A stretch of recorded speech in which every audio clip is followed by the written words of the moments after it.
Invite करता हूं पांडे जी। आज तो अमेरिका से भी 30 दिन की मोहलत मिल गई, लेकिन जो युद्ध के हालात हैं ये बेहद गंभीर और ख़तरनाक होते जा रहे हैं। जो वार 2 दिन में ख़त्म होने के दावे किए जा रहे थे, अब वो किस दिशा में जा रही है ये किसी को नहीं पता, लेकिन हालात बहुत विकट हैं। भारत का रिस्पॉन्स कैसा होना चाहिए? हमारी अर्थव्यवस्था, ऑयल सप्लाई चेन और हमारे पड़ोस तक आ गए इस गंभीर खतरे। ब्रजेश जी, देखिए, अगर भाजपा इस पे खुश है, मास्टर स्ट्रोक हो, तो मैं बधाई देता हूं कि ठीक है, आपको 30 दिन की मोहलत मिन्नत करने के बाद मिल गई। फिर भारत की संप्रभुता का क्या हुआ?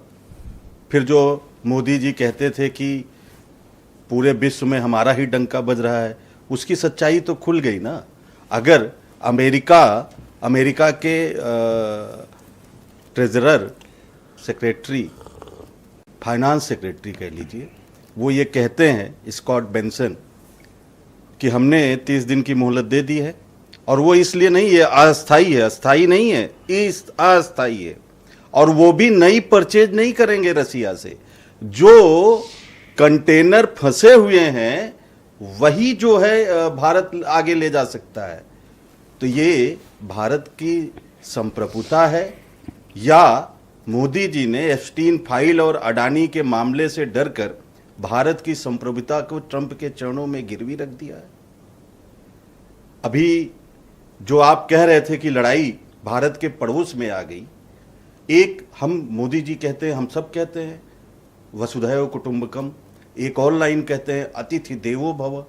तो जब अतिथि देवो भव हमारे बुलाने पर इराक ने अपनी नेवी और अपना जहाज यहाँ पे भेजा था, शिप यहाँ पे भेजा था, तो वो जा रहा था, और अमेरिका ने क्या किया था वो भी सबको पता है कि एंड टाइम पर उसने जहाज भेजने से मना कर दिया, और फिर उस जहाज को मार दिया जाता है टारपीडो से।